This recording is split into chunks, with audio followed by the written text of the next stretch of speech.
Aun cuando el tema de los valores está presente desde los inicios de la humanidad, la teoría de los valores o axiología es una disciplina filosófica relativamente reciente. Nació en Alemania a finales del siglo XIX y su etimología proviene del griego. Axios significa valor y logos, teoría o tratado. La axiología es, pues, el tratado de los valores. En sus orígenes hubo dos posiciones encontradas respecto a su objeto de estudio. La posición objetivista afirmaba que el valor reside en la cosa misma, que está en el objeto valorado, que es cualidad de la cosa. Y la posición contraria, la subjetivista, sostenía que es el sujeto el que le otorga valor a las cosas, es decir, que el valor es cualidad de la persona y por lo tanto reside en el sujeto valorante. Esta discusión la aclaró Ricieri Frondizi aplicando a los valores el término medio aristotélico. Para entender cómo lo hizo, vamos a dar un paseíto por el discurso acerca de los valores. Para el ser humano siempre han existido cosas valiosas: el bien, la verdad, la belleza, la felicidad, la virtud. Sin embargo, el criterio para que esos conceptos sean valores para nosotros ha cambiado a través de los tiempos. ¿Por qué? Porque el hecho de que valoremos algo no solo depende de la cosa ni del sujeto, también es producto de los cambios y transformaciones sociales a lo largo de la historia. Los valores surgen en una determinada época con un especial significado que va cambiando a medida que cambian las épocas y las circunstancias. Esto significa que lo que cambia no es el valor, sino nuestro significado. Por ejemplo, la virtud, la felicidad, la amistad son valores. Pero no podemos esperar que las personas del tercer milenio seamos virtuosas como lo eran los antiguos griegos, o que tengamos el mismo concepto de amistad. Entonces, el significado social influye mucho en nuestra concepción del valor. Pero esto no quiere decir que sean relativos. Lo relativo es nuestro concepto, no el valor. Por ejemplo, aunque hoy tengamos un concepto diferente de lo que es la justicia, todos queremos que se dé a cada quien lo que le corresponde. Y aunque hoy tengamos un concepto distinto de la amistad, todos deseamos tener amigos afectuosos, fieles y confiables. Y aunque hoy tengamos un concepto distinto de lo que nos hace felices, todos queremos ser felices. ¿Y qué podemos decir del amor?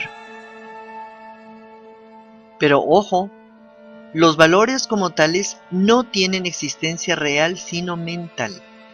Son solo ideas, conceptos. En la realidad cotidiana no existe la justicia sino los actos justos. No existe la bondad como tal sino las personas buenas. No existe la belleza, es solo una idea. Lo que existe son las cosas bellas. Esta es la diferencia entre las virtudes y los valores. Por lo tanto, no es lo mismo valor que virtud, aunque tengan una íntima relación. El valor es una meta ideal, pertenece al orden de la intelectualidad como las ideas de Platón: verdad, amor, bien. Por lo tanto, el valor es potencial. En cambio, la virtud es un hábito de conducta humana que apunta a la perfección, pertenece al orden de la acción. Ser veraces, ser amistosos, ser honestos, ser justos, etc. Por lo tanto, la virtud es actual.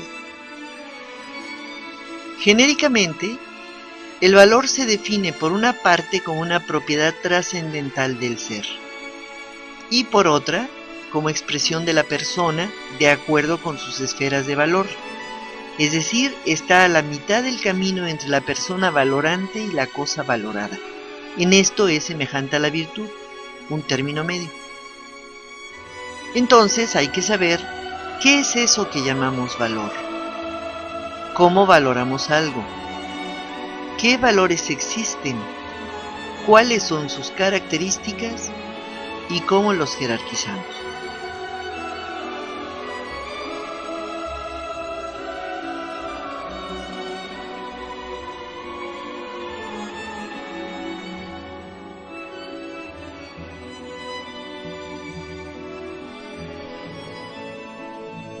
Bien, esto que llamamos valor es una superestructura formada por otras tres: una cosa, idea o circunstancia, una persona y una circunstancia determinada, un contexto, pues.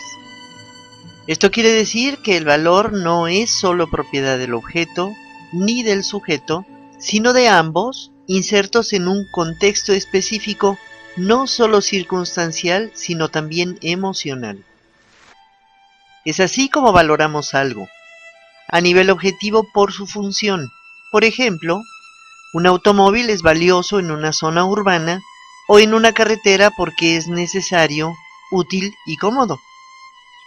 Pero en el desierto un carro no solo no nos sirve, sino que hasta nos estorba. Allá naturalmente vale mucho más un camello. En un lugar frío como Zacatecas o la Sierra Alta, un abrigo es valiosísimo. Pero en el cañón del Sumidero, en donde hace un calor terrible, es mucho más valioso un ventilador. Esto es fácil de entender. A nivel subjetivo, supongamos que tengo dos anillos cuyo costo en dinero es similar.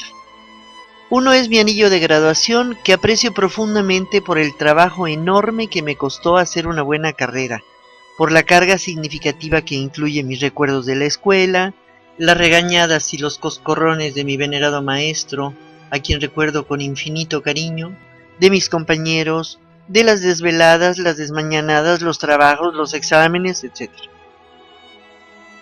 El otro es un regalo de mi sobrina, hija de mi hermana que murió hace muchos años. ¿Cuál es más valioso?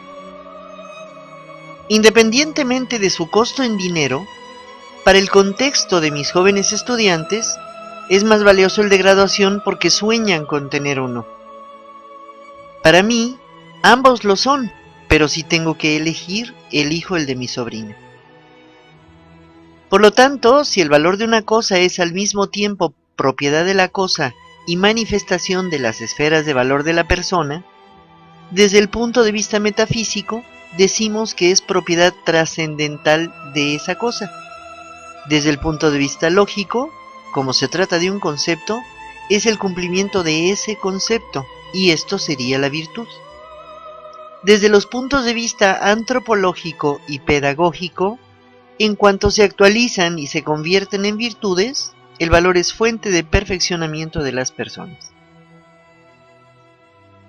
Ahora bien, todas las cosas que nos rodean son bienes y están allí para que las usemos en orden a nuestro crecimiento. Pero si abusamos de ellas, no solo dejan de ser valores, sino que se convierten en antivalores que nos cuestan muchísimo.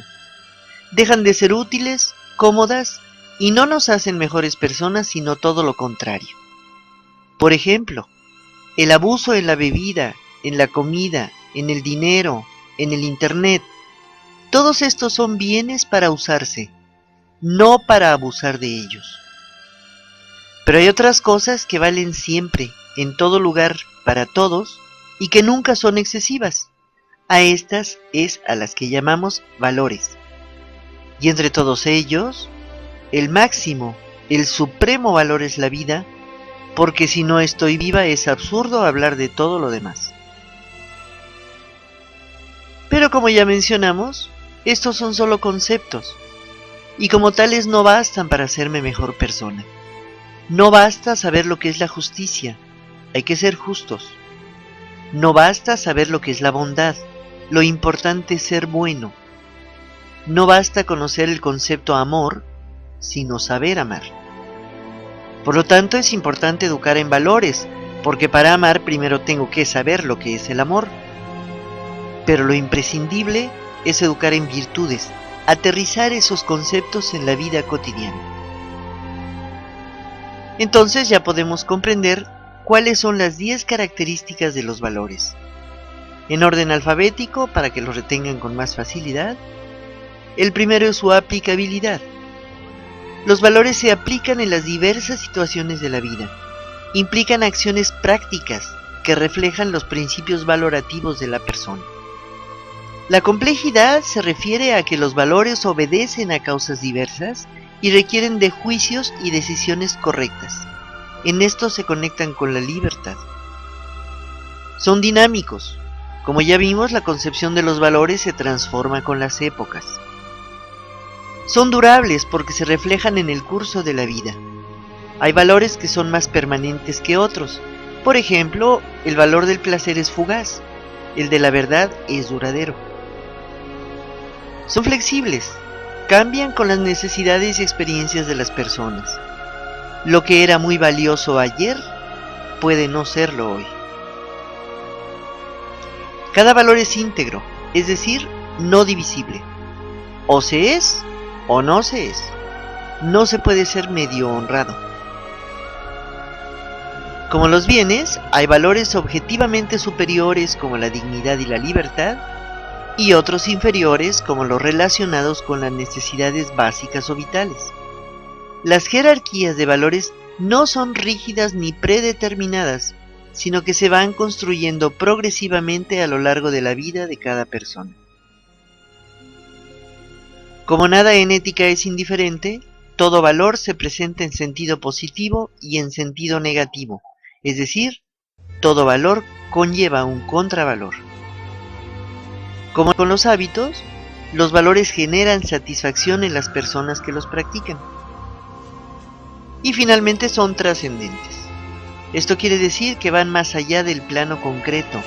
Su práctica da orientación y significado a la vida personal e influyen positiva o negativamente en la sociedad.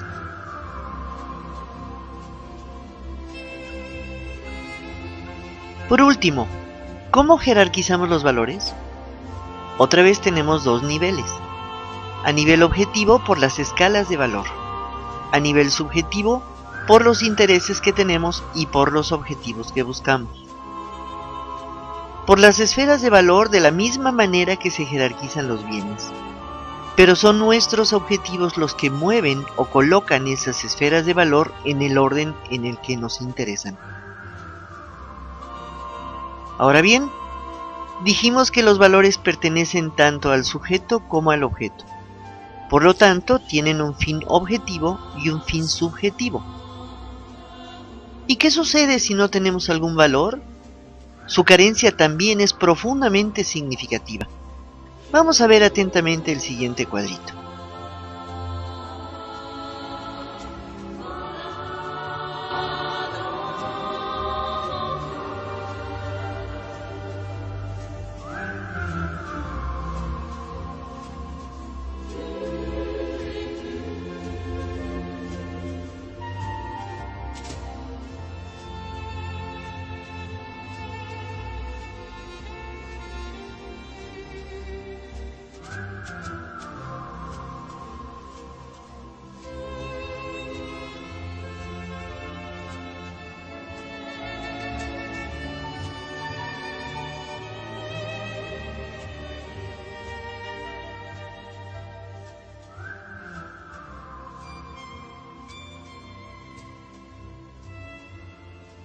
Y con esto hemos terminado la primera parte de nuestro curso correspondiente a los fundamentos de la ética.